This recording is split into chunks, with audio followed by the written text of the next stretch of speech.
neurologist who gave my husband the diagnosis was able to offer him nothing more than telling him to Google it because she had never heard of it herself. This is the reason more people need to be informed about less common syndromes. Working closely with children with multiple disabilities, I find it necessary to know as much information about as many of the disabilities as I can. Coming from a school where they knew little to nothing about Smith-Magenis syndrome, it made it hard to make accommodations for the child's needs.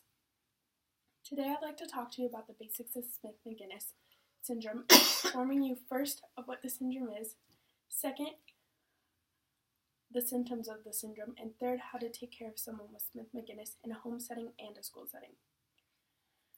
The first point I'd like to touch on is what Smith-Magenis syndrome is. Smith-Magenis syndrome is a chronological disorder caused by a single functioning copy of the retinoic acid-induced 1 gene of the 17th chromosome. This causes a complex neurological disorder. Only 1 in 25,000 individuals are affected when it should be closer to 1 in 15,000. It's just often passed off as behavior problems. This affects the kids in many physical and intellectual features.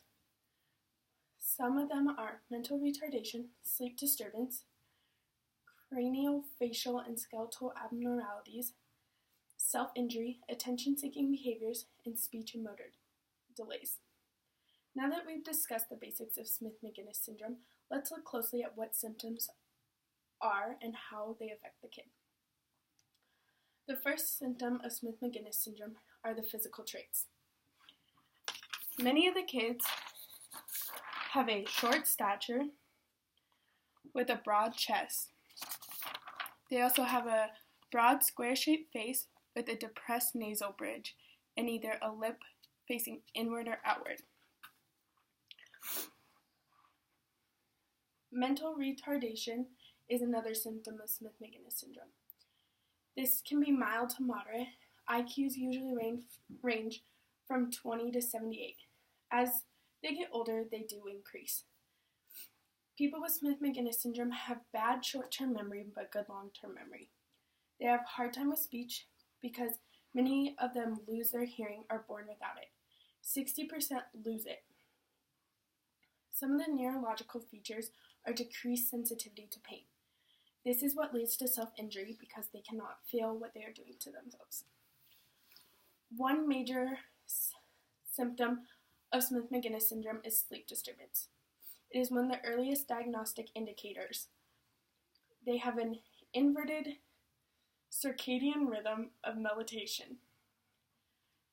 Some things you'll notice as they get older is difficulty falling asleep, diminished REM sleep, shortened sleep cycle, and they waken early in the morning with excessive daytime sleepiness. Another big characteristic of children with Smith-Magenis syndrome is behavioral issues. They have frequent outbursts, temper tantrums, they are very attention-seeking, they have aggression and self-injuries. Some self-injuries include head-banging, skin-picking, wrist-biting, and as they get older, they'll pull out their fingernails and their toenails. Some behaviors that they have that aren't issues are body hugging, self-hugging, page flipping, and body rocking.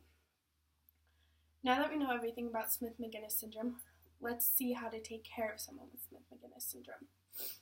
In a school setting, a smaller classroom is ideal so that they're not getting overwhelmed. Most of them have individual instruction and routine with a one-on-one para. Calm emotions are necessary when working with them because they can detect anything going on. Sometimes they might need restraining when they are throwing their temper tantrums and outbursts. This just helps calm them. In home settings, they do need an enclosed yard because these kids tend to run away. They have to secure their rooms at night, locking them in, limiting the things in their rooms since they're up late, and they have keyed light switches because the kids like to flicker them on and off a lot. With tantrums at home, if they're hurting themselves or others, many times they are just sent to their room as a safe place and a place to relax. Parents often body hug to give them a sense of calming. So Smith-Magenis is a chromosomal disorder that affects the 17th chromosome. It comes with many challenging symptoms and behaviors. Ways of taking care of them are very vague, but for not knowing much about this in the medical field, what little known is helpful. There's always a reason to look into different syndromes in the world, because how would you like to be told to go Google your child's syndrome and know nothing about it?